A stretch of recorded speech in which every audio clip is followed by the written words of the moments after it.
Welcome all to Dominant Mets Nation. Welcome all to those who are watching live and on replay. And folks, I gotta say, how fun was that?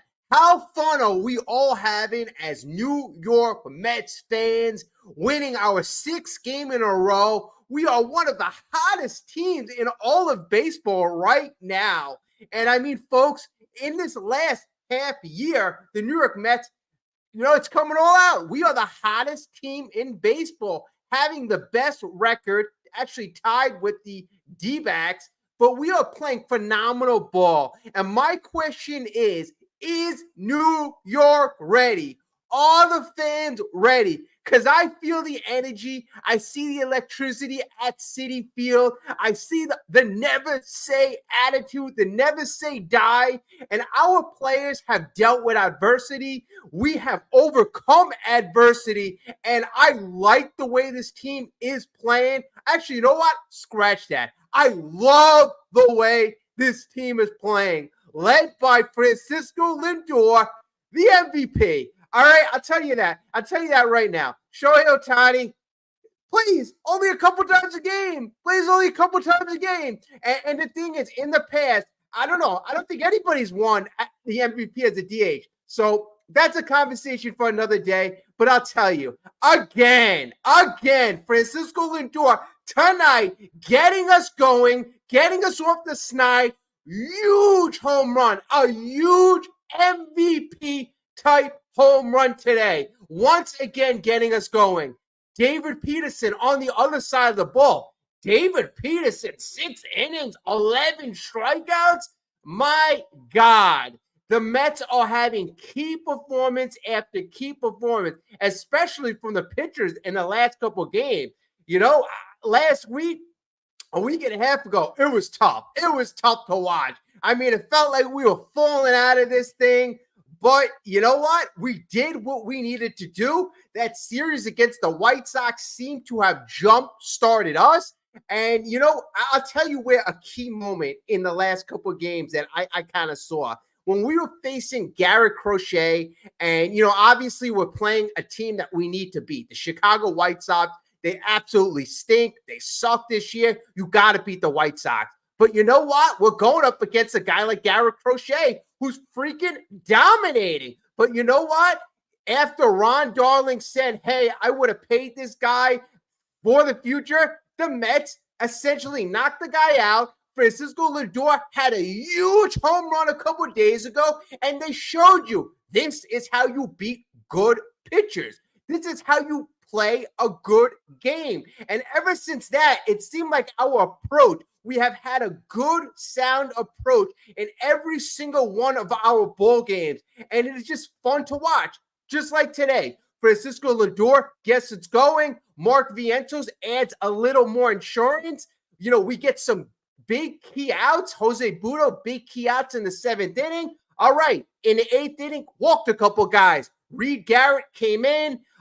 Jeff McNeil, great play in the outfield. Jeff McNeil, great play, cutting up the ball, throwing to second base, hitting like basically the cutoff man. I thought he was going to throw home, but that was a big play. It ended up keeping the double play in order, and that's all she wrote. We got to the 9th inning, and that's when Lindor, big MVP Lindor, gets another key double in the 9th inning, and then we tack on more runs. The Polar Bear, once we were up 5-2, he was able to tack on with a 2-run bomb. So this is how you win ball games. This is how playoff teams win. There's a vibe around this team. There's excitement in the city. It is so fun to watch good baseball in New York. It is fun to watch. And just on the juxtapose that, a week and a half ago, it was misery to watch. Misery. So I'm just elated, overjoyed that we have a great baseball team in New York that we can be proud of. I mean, we got a couple avenues right now. We have a couple avenues. The D-backs are kind of faltering. I believe we're 3.5 games behind them. Padres, okay, they're playing pretty decent, but we're half game behind the Atlanta Braves. I mean, I'm just so happy right now. I saw that we have a bit of a tough schedule coming up. We have very tough games, but I noticed we play up against competition. And if we're going to do any damage in the playoff, if we're going to do any damage in the playoffs, these are the teams we need to beat. We need to beat the Phillies. They're going to be in the playoffs. We got to beat them. Okay, so beat them in September. I'm fine with that. The Red Sox, they were supposedly competing for a wild card. Don't we look heads and shoulders above the Red Sox? I'm not worried about them. D-backs, we played great up against them. That 10-game gauntlet, D-backs, Padres, Atlanta, we played fine. We played fine. So I'm not worried that the schedule is going to get tougher. This team has showed you, especially in the last 80-something game, we can deal with adversity. Our pitchers, our top three, Peterson. Peterson. I cannot say enough good things about David Peterson. This was the David Peterson I wanted to see years ago. All right, fine. He had a couple of injuries. I'm glad we finally get to see this version of him. It is beautiful to see. Beautiful. Elevating pitches when he needs to. Throwing his nice slider, sinker, getting guys off balance. It is a sight to watch. And it's nice to have a lefty like that. It really is. A lefty who could throw mid-90s, and don't let him fool you. He's not a soft throwing guy. He's a guy who could get in the mid-90s. He averages a 92-mile-per-hour sinker, so he generates a lot of ground balls, and he mixes it up with his slider, and he elevates that fastball. And you saw all game today, he was elevating that fastball, getting guys to swing and miss. Peterson, don't let that guy sleep on you. Do not let Peterson sleep on you. Even though he's always been a 4 or 5 in a rotation, he's got nice stuff. He's been working on his mechanics in the last couple of years, and he's a guy I expect big things from. You see Sean Manaea, the way he's evolved. You see how he's evolved as an ace. Peterson, lefty as well. Those two I see as evolving together. I see them as evolving together. So I'm very excited about the beginning of our rotation. And then you got news of Kodai Senga potentially coming back at the end of the year. I mean, folks, it is all rounding out into form. The end of the bullpen is actually looking more and more set. You got Diaz, back there with that type of potential. Phil Maton, I said at the deadline, I wasn't impressed with the bullpen arms. Okay, Maton was acquired a few weeks before that. Maton by far he's been the gem. He has been the go-to guy. I think he's pitched like 23 or 24 innings. I mean, he has been really a godsend in this bullpen, a godsend. I thought he was going to be like a 6th inning guy. I thought he was going to be a guy, hey, you know what? He'll be at the end of our rotation. He'll fill some innings. But he is being put in key spots, and he's coming through. He's coming through. So that was good to see. It was also good to see Stanek get in the game when it's 7-2 and he can't hurt us. All right, let the guy throw. It's 7-2. Great. Today was a phenomenal win. This was a playoff win. And the guy, I don't know too much about it, but the guy who started for the Red Sox, he pitched very well. Crawford today pitched very, very, very well. I mentioned the other day how we outlasted Crochet, but Crawford today, give the guy credit, 6 innings, 1 hit over 6 innings, 8 Ks. So, I mean, for us to go out when we have a pitcher who, basically, I don't want to say dominates, but a pitcher who has a very nice outing and we have that type of performance, you really have to tip your hat to the guy, and you have to say, hey, the Mets are getting ready for the playoffs. Sorry about that. Got the light in the way.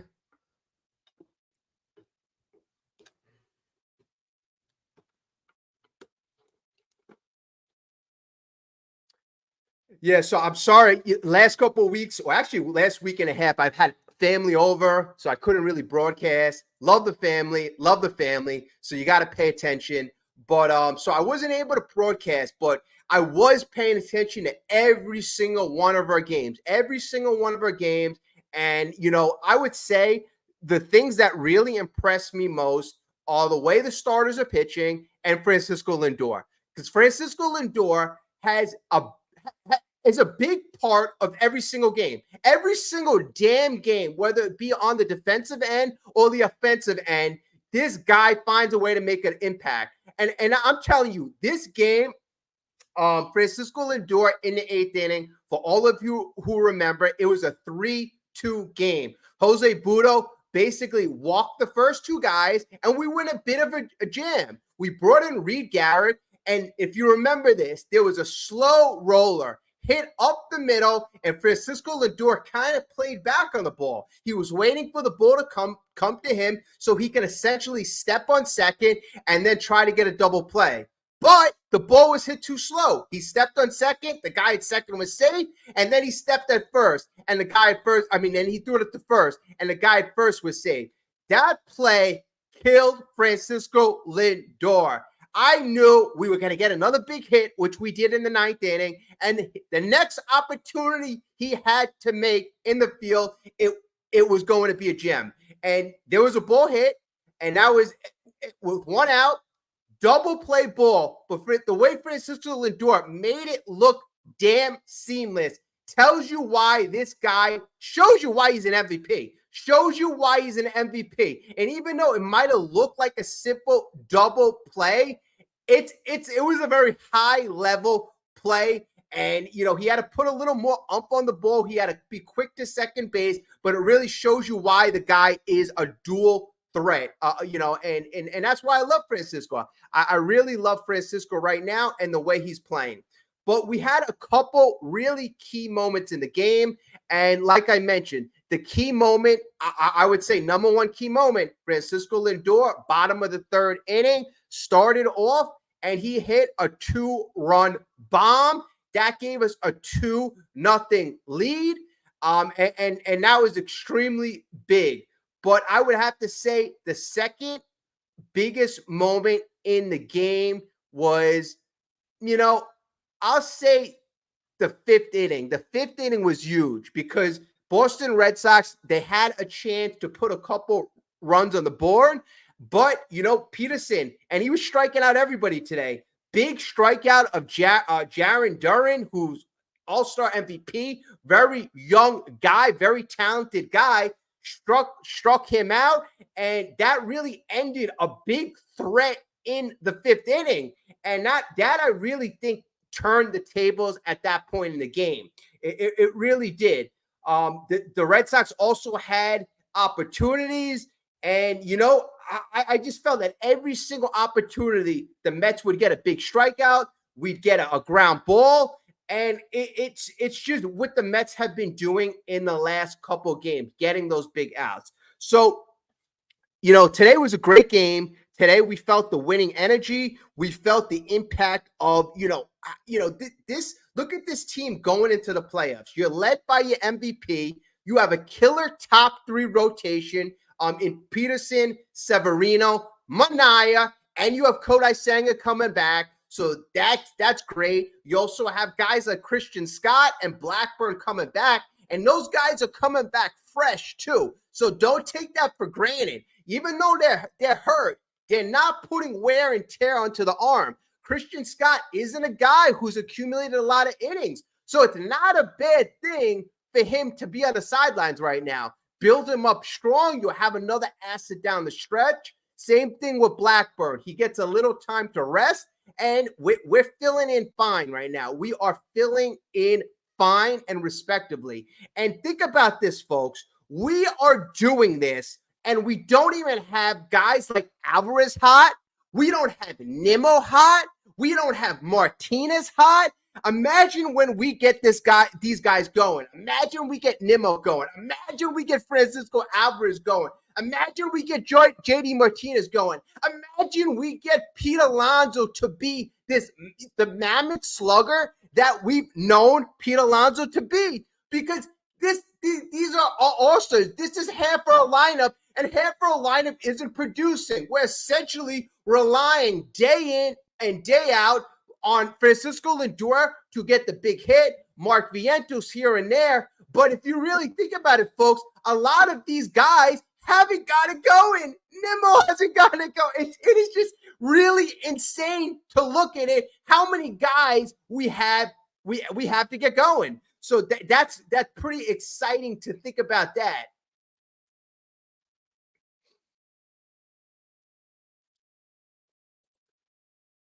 Yep, Stanley Peterson. Peterson pitched a hell of a game. And you know, the thing is, we've seen a lot in, I mentioned it earlier. We've seen a lot in Peterson's development. I'm trying to get this light so it doesn't.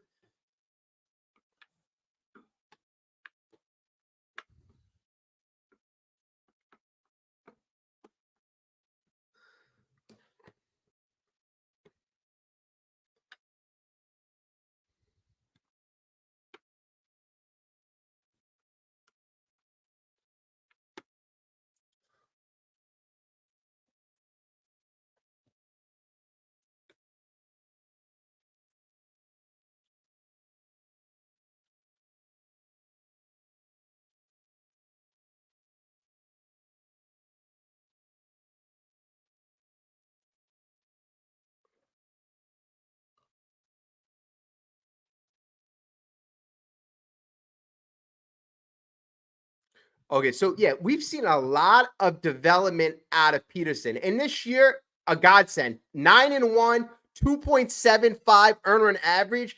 I would have never thought that. I mean, he was out the first couple months of the year. I would never ever think that, or would have thought that we would have got that high level of performance from David Peterson. I mean, we all forget last year, or I didn't think it was this bad. Last year, Peterson was 3-8 with a 5.03 ERA. He was horrible last year. Horrible. I mean, last year, the thing about Peterson is he was really throwing his fastball a lot more. His fastball last year, in 2023, he threw his fastball a majority of the time. So 27% of the time, David Peterson threw his fastball. This year, as an opposite, he's thrown his sinker. Now his sinker, he throws the most. His sinker, he throws 32% of the time in 2024. Last year, David Peterson only threw his sinker 25% of the time. And that 7% is a big difference. It's almost like last year, he didn't have a go-to pitch. He threw the sinker 25% of the time. He threw the fastball 27% of the time. He threw the slider 20% of the time. He didn't really perfect any of his pitches. This year, he has perfected his sinker, and he's also perfected that fastball up in the zone. So again, great comment, excellent comment by Stanley.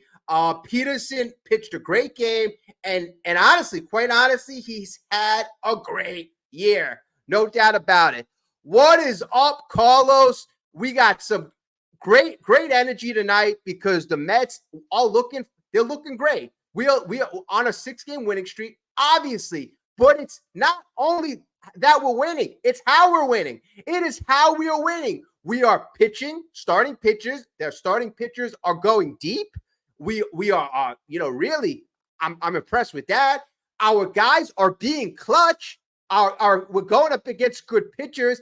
The guy today, great pitching performance. Only gave up 1 hit in 6 innings, but we somehow found a way to win. Garrett Crochet, even though we played the White Sox, I take the good from that series. What is going to translate in the playoffs? Okay, a guy like Garrett Crochet, a talented guy like that. What do we need to do? All right, he can't throw a lot of pitches. Make sure you work the guy. And when he makes a mistake, Francisco Lindor, make him pay. That's what you need to do. If everybody who remembers when the Mets made the playoffs in 2015, how did we advance? When we were playing the Dodgers, Daniel Murphy obviously came up big, but there were certain pitches that we had to hit facing Kershaw, facing Greinke. They're not going to give us a lot to hit. So when we do get that pitch, our batters, our hitters have to seize the moment, have to take advantage of the opportunity. And that's what we're doing as of late. So I got to give these guys a lot of credit.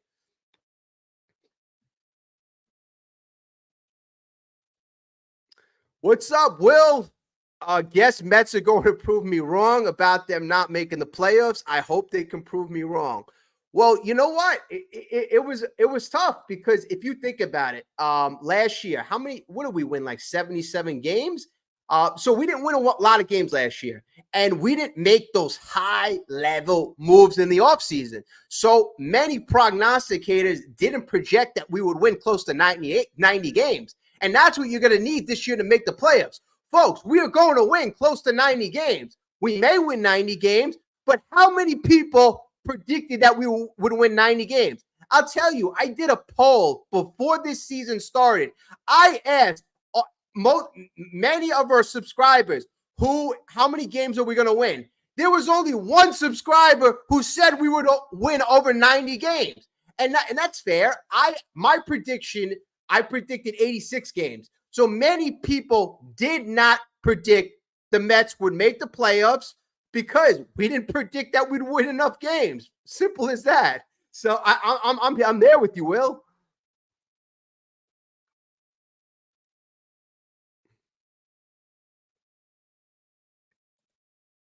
Carlos, from 11 under to 11 over. Yeah, I mean, that was a tough time. The end of May, when we had the players only meeting, we were down in the ditch. The season was essentially over. We were getting ready to trade our players away. Pete Alonso could have been gone. Edward Diaz could have been gone. Severino, Manaya.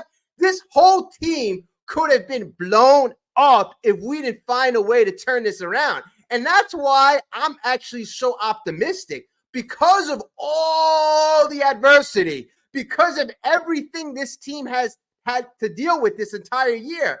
And, this team was kind of bashed in the beginning of the year. This team was not considered a playoff team. Besides David Stearns saying this team is a playoff team, and many people laughing at him, many people did not think this team was a playoff team. Like I said, I had him at 86 games. So 86 games is kind of borderline playoff team, not playoff team. So I kind of maybe didn't even have in the playoff.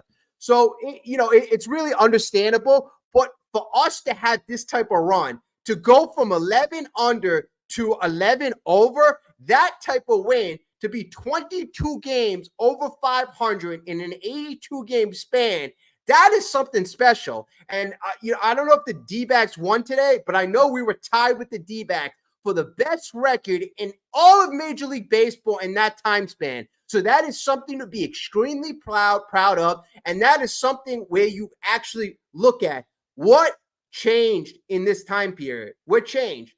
I mean, the most significant change is Lindor evolved into the Cleveland Indians Lindor. In fact, he evolved into the better version. I mean, you put him in a leadoff hole. Who would have thought the guy who was batting 200 in April, 200, and everybody's like, $34 million. Oh my God, 34. And rightfully so. Rightfully so. He was playing horrible. Who would have thought making him and putting him in a leadoff position would transform this man into this player? I mean, that he has clearly led us. He has clearly shown us why he is the MVP. And I know Shohei Ohtani has some nice offensive numbers, but you can't convince me that a DH should be MVP over a guy who plays every single second of a Major League Baseball game. And also, if you look at Ohtani's numbers the last 30 games, they're not good. They're not good. In fact, I think Ohtani has 2 or 3 more home runs, but he's batting like 220, 230 over the last 30 games. He's turned it on over his last 15 games, but his last 30-game stretch, Lindor is heads and shoulders above Ohtani in terms of offensive numbers. And forget about it. We're not even talking about defense.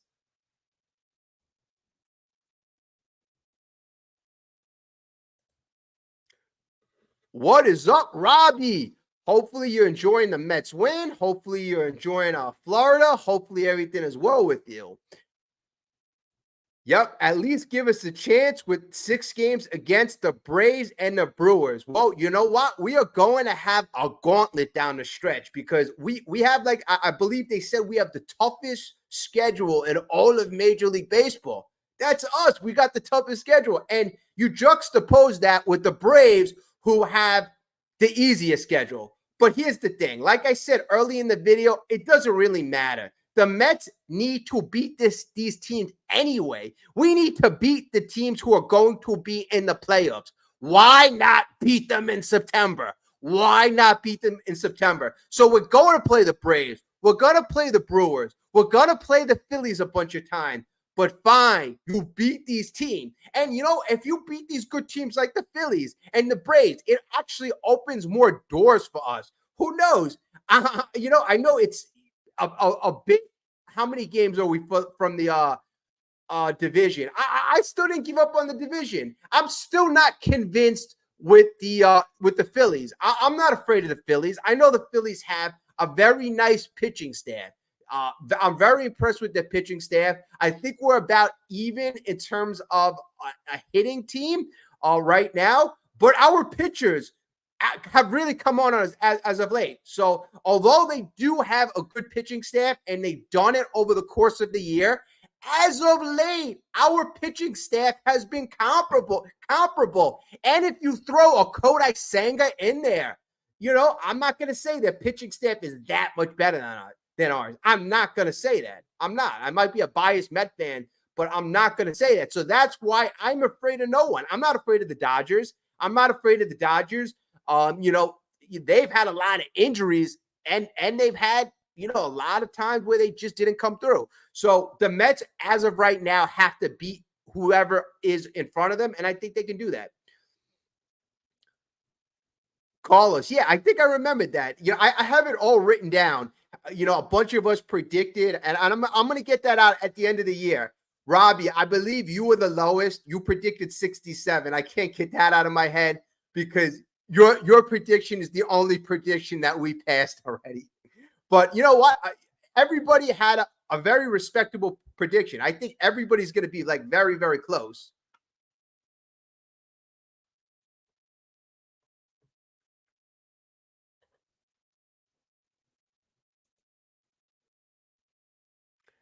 Eloise, hello. Actually, great point. Mets turnaround is not Lindor alone. It's also Vientos and Iglesias promotion. Of course, others have played their roles as well. And you know what? I'm hiding Lindor. I'm highlighting Lindor because he is playing at that MVP level. But you are so right, especially with Iglesias, because these role players and these guys who are good clubhouse guys, you cannot underestimate. They mean so much to having a good clubhouse.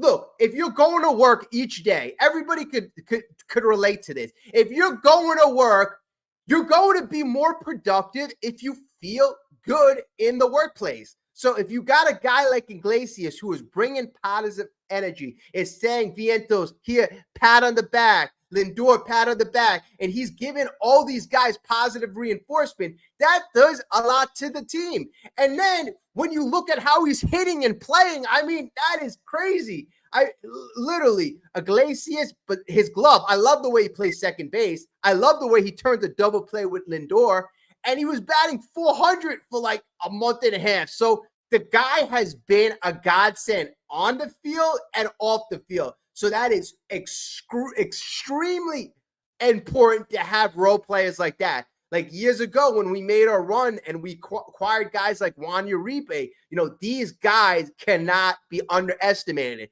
And Mark freaking Vientos, batting OPS of 900. The guy's got a 900 OPS. If he I think he has about 350 at bats. But if he had 600 at bats, like a normal everyday player, this guy would have smoked over 40 home runs. I am super, super impressed with this guy, and it's all the more reason why the team is doing well. Phillies are coming down to earth. I see that. We're going up. Our stock is going up. Philly stock is going down.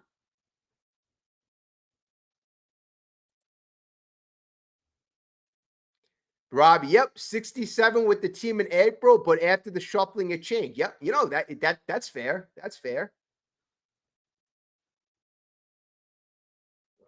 Yeah, you know what?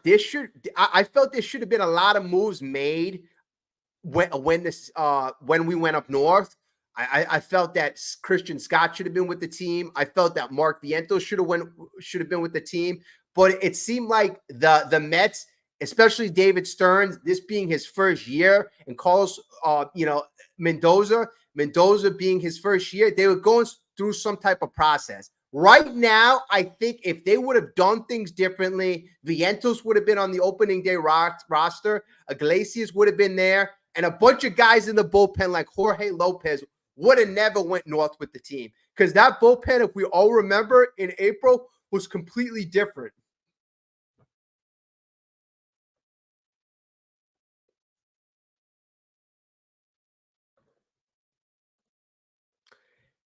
Stanley, okay, I'm confident the Mets will make the playoffs. Like, right now, we got to be exuding confidence.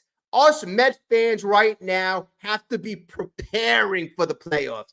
In years past, I'd say, you know what, the Mets are going to find a way to blow it, but things have changed. It has changed. We have a guy like David Stearns, and I gotta say, David Stearns and Carlos Mendoza have really transformed this organization. We didn't acquire that much more talent than we had last year, and last year we were abysmal. We were abysmal. It's all about culture. It's all about development. We developed Vientos. Our culture changed Lindor. Or Lindor was a part of the culture change. Lindor was the same guy, a couple years ago. Um, you know, now he's more comfortable too. But still, the first 2 months, he was dreadful. So a lot of things have changed, but I think it all starts from the top. I'm a guy that it all starts from the top. If it's crap on the top, it'll roll downhill. And I think Stearns is doing a good job at developing this team, at preparing this team, and us going out there and knowing what the hell we're going to do. You got to give us a chance. We need a chance to be able to beat any team, any pitcher. And right now, we have the roster, we have the lineup to do that. We have a gauntlet. Getting Winker at the deadline was extremely important. Getting that lefty bat who gets on base, who could play the outfield, who could be a pinch hitter, who you could bat behind Alonso who in that fourth, fifth hole. That was extremely important. Marte coming back. That gives us more options and more depth. And at the end of the day, you look at this lineup and you got all these options. McNeil, Alvarez batting ninth. You got to see, the architect, David Stearns, has done a very good job. White Sox will be the first team to lose more than 120 games held by the 1962 Mets. Honestly, that's pathetic. That's pathetic. That is pathetic. We just played them. I don't care. I wanted to kick the crap out of them. We won, whatever. But a Major League Baseball team shouldn't be losing that many times. They really shouldn't.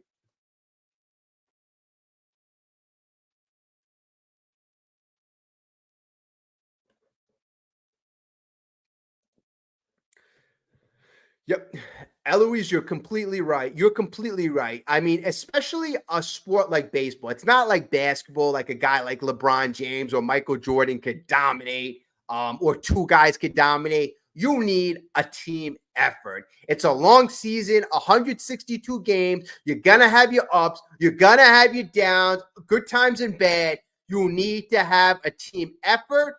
And, June on, we started playing, being a team. And we still have a long way to go. We have a long ways to go. We have a lot of players who are not performing. I mentioned them before. Brandon Nimmo, not performing. Francisco Alvarez, he may be hurt, but he's not performing. JD Martinez, he's in the last 15 to 30 games, not performing. The last couple of games, he's been a little better, but still I expect him to return back to what he was early on. And Pete Alonso, most of all, he got a 2-run homer late in the game when we were up by 3 runs, but we haven't seen close to the beast of Pete Alonso. We haven't seen even close. So if you have those 4 guys step it up, those 4 guys, with the addition of, Winker on this team and Marte, I mean, that lineup is pretty scary. It's the 2 guys we're leaning on, Vientos and Lindor. You're going to need a lot more than that offensively to really, you're going to need a lot more than that. You really are. You can't consistently rely on our pitchers to go out and dominate. You can't. They could do it now, but against teams like the Dodgers, that lineup, I don't think is going to let I don't think it's going to let a Severino get away with 1 run. So we're going to need more cushion, more support.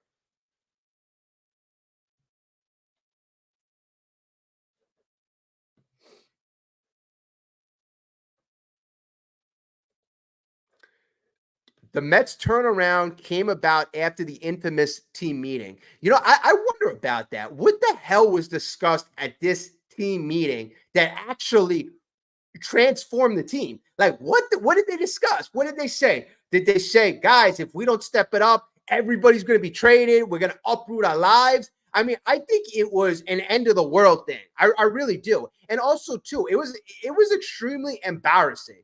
$300 million payroll. We were playing like crap the first 2 months. We were playing well below where we should have been playing. At that time, if we were a 500 team, everyone would have been like, okay, that's what we were expected. But as Robbie said, at that time, the pace we were playing, we were at pace to win 60-something odd game. So that was horrible the way we started off. And whatever was said in that team meeting was extremely transformational. I got to say that. Transformational. In fact, last week, when it seemed like we were going back 3 games behind the Braves, I don't know, it kind of seems like we had some of that vibe, because our last run winning 6 games in a row, I'm feeling the same type of feel that I got like 2 months ago when we were winning games in June. But great. This is when you need to do it. September baseball in New York. September baseball. Down the stretch. No more dog days of August. This is September, the last month before the playoffs. And I'm super, super excited.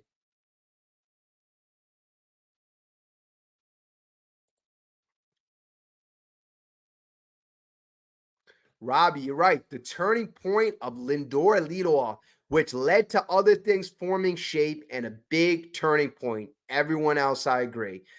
Yeah, I mean, everything kind of fell into place. Having that type of leadership in the top of the lineup, having him set the tone. I think the thing with Lindor, and you saw it tonight, you saw it a couple of days ago against Garrett Crochet. He sets the tone. He's not only getting hits. Like today, Pete Alonso got a 2-run homer. All right, we were up 3 runs already. We went through a big game. We were, winning 5-2. I mean, it was nice to add on, but it wasn't, a big game hit that Lindor had in the 3rd inning to get us started, to have that big home run. Lindor keeps having these big hits to get us going. When the pressure is on, when we are down, this guy gets the big hit. He is super, super clutch. In fact, in the last, let me tell you how clutch Lindor has been.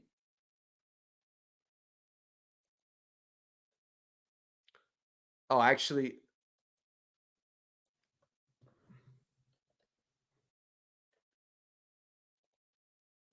and this is actually pretty amazing. I was looking at this the other day, and I was trying to see how is this guy trending. So, like in his last 7 games, Lindor is batting 333, 3 home runs, 6 RBIs. But if you extend it out to the last 30 games, so that's the last 130 at bats, Lindor has 8 home runs, 21 RBIs, batting 341, on base almost 400, and he's slugging 630. I mean, that's insane. In the last 15 games, he's slugging 754, slugging almost 800 for Lindor. That is insane. Last 30 games, 341 average. And if you compare those with Ohtani, the last 40 games, in fact, actually, I will compare that to Ohtani.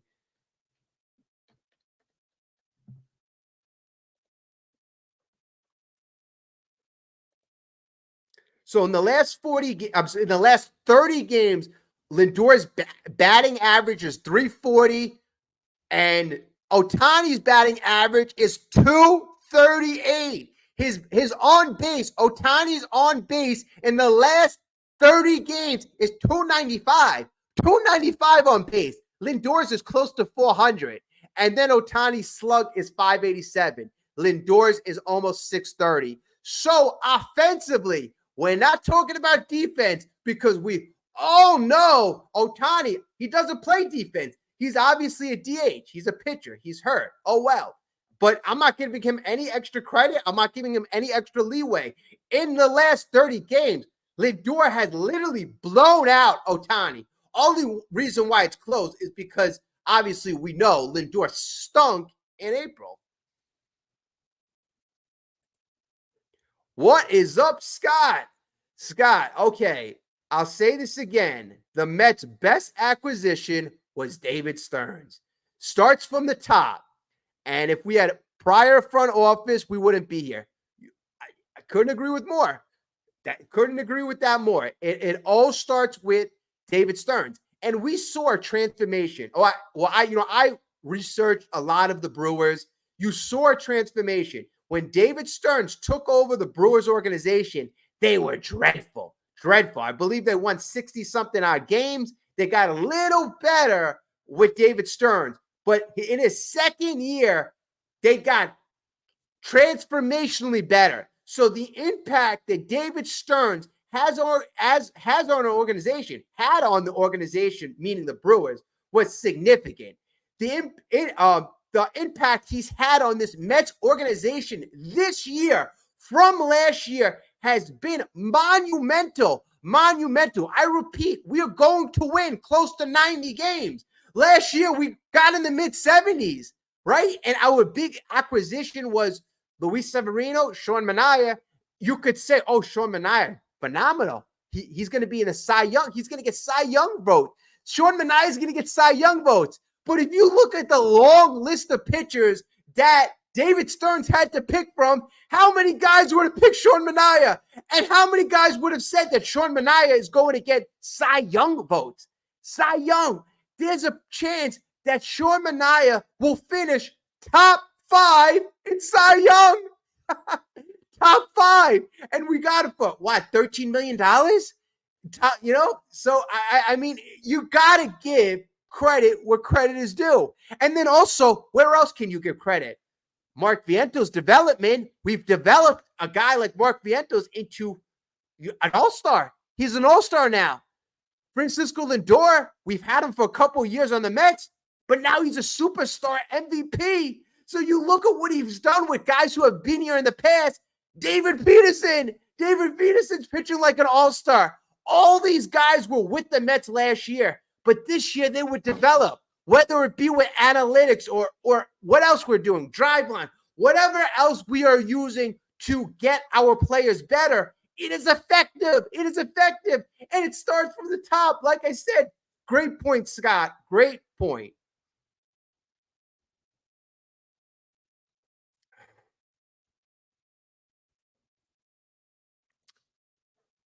Daniel, what's up, Daniel? Okay, let's go Mets. Mets have the 3rd best record since June 1st.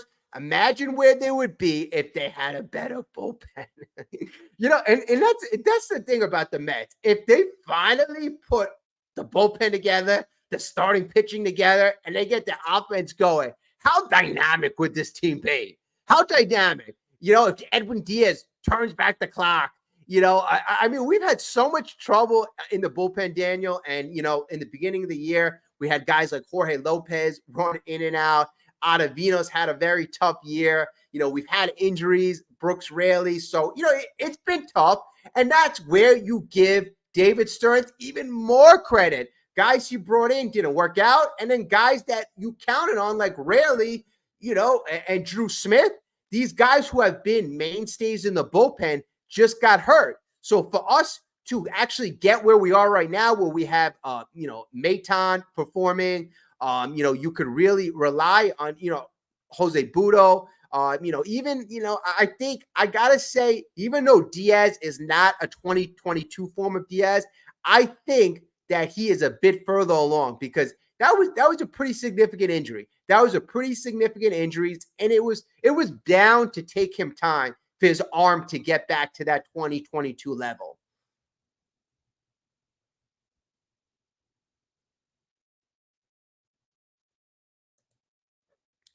All right, Robbie. Where would the Mets be now? 11 games below 500 with Lindor batting .25. I mean, honestly, you know, I know, that's actually a pretty good point. I'm not sure if you're trying to make a joke or make a point, but you make it actually a good point with that. Lindor's impact on the team in terms of winning, we all know his wins, above replacement is, he's in the top five in a lot of categories. Shohei Ohtani has like a 6.5 wins above replacement. Lindor right now, I believe, is like 6.2. But the bottom line is he has a tremendous impact on winning, not only offensively, defensively. He has a tremendous impact. And if he was batting that abysmally, I think the Mets would be not even close to being in the playoffs. Not even close. And also, too, Lindor's impact on the team, not only has he performed at a high level, I believe, like Eloise has stated in the past, his impact has also jump-started other guys like Vientos, like Nimmo in June, like JD Martinez early on. It just really seems like that was the epicenter. Early in June, him going to the leadoff.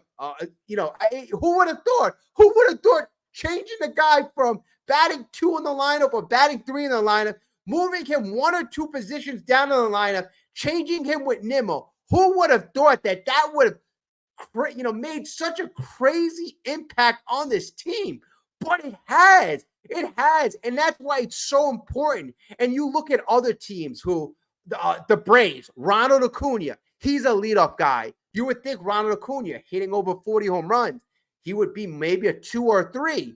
But, teams have seen how having these, impact guys, these like superstar players, could really have such a great impact on the rest of the team, the rest of the lineup. And that's what Lindor has really had. He settled in so nicely. I remember when Lindor came here and we were talking about Lindor batting third. And they asked Lindor, would you like to bat third? And Lindor said, you know what? I'll bat anywhere, but I feel more comfortable batting 2. Well, you know what, Lindor? You're more comfortable batting 1.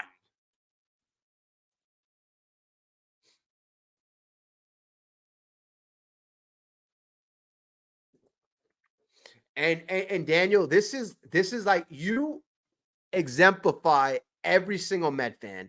I'm so excited about meaningful September baseball. I gave up on the Mets. I'm sure most of us fans have done. I'm sorry, Mets, for giving up on you guys so soon. Well, you know what? How many of those times in the past have we've held out hope? We've held out hope, and the Mets have let us down. So I can understand you don't want your feelings to be hurt. You know how many times, like, you hang on. You love your team. I still remember, and I couldn't even watch it. 2006, Carlos Beltran, that strikeout, nasty curveball, by Adam Wainwright. I couldn't even watch when the Mets got knocked out against the Cardinals. It hurt so much. And then the next year, 17 games left. We're up by 7 games, and we blow it. So many times we've taken a dagger in the heart for this organization. But I feel it's different. And the reason why I feel it's different is because of the leadership, the new president, David Stearns, and even Carlos Mendoza. I feel there's a new energy, there's a new direction. And until they let me down, I'm not going to, my whole output is going to be different. Now we have a whole month. We have a whole test to see how this team performs against playoff teams. So this is a good indication to see if we could actually compete in the playoffs. So this is actually going to be a very important month to watch.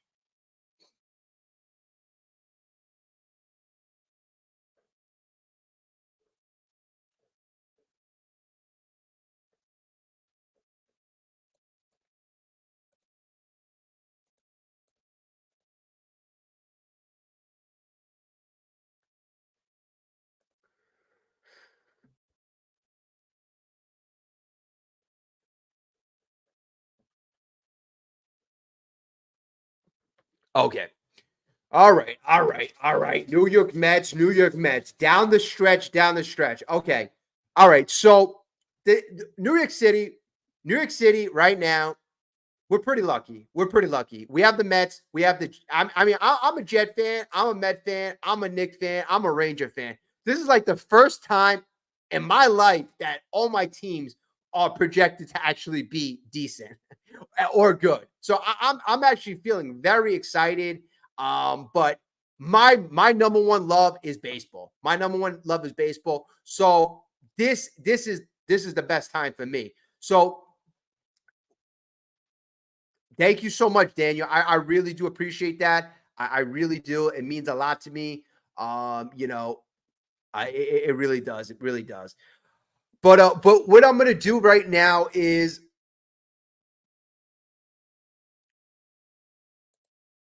I gotta put that up, Robbie. Robbie, Knicks projected to go to the finals. Rangers too.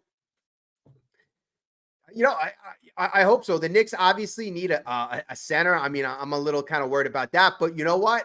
We're looking good. We're looking good, and the Jets too. I'm a Jet fan. I don't know how many Jet fans we got here next week. Next Monday night, we got the Jets opening up. You know, I'm excited about that. But you know, this is the important time. This is where we're down the stretch. And you know, Robbie, great point. Let's win that last game. Let's take advantage of the Red Sox. This team doesn't look like they want it. I could tell. No, you could tell a team when their heart is not in it. A couple weeks ago, it looked like we were going through a stretch where we were struggling. We were struggling. But right now, we are playing to win. We are making winning plays, and I'm going to highlight it. I'm going to highlight one of the key plays in this game. One of the key plays and a momentum play was that throw in the eighth inning by McNeil. You know, holding the guy at second base, holding the Boston Red Sox to first and second, not allowing the runner to advance to third. That was huge. Then we would induce a double play and get out of the inning unscathed, still up by 1 run, still leaving us with the momentum. Momentum is big. Momentum is big. So, all right, guys, I'm going to get going. I got work in a couple hours, but stay tuned. We're going to be, you know, down the stretch. Follow the channel, like, subscribe. You know, we're going to be really watching this team thoroughly. This is the time I live for. So, like, subscribe. I will speak to you very soon. Everybody, thank you so much. Stanley, Daniel, Robbie, Carlos, everybody. I appreciate all the comments. Will, I really do. I really do. Eloise, great comments. Great comments. Up and down. Everybody, great comments. Thank you so much. I will speak to you very, very soon. Have a great night. Let's go, Mets. 6 games in a row. Let's go. Playoffs. Here we come.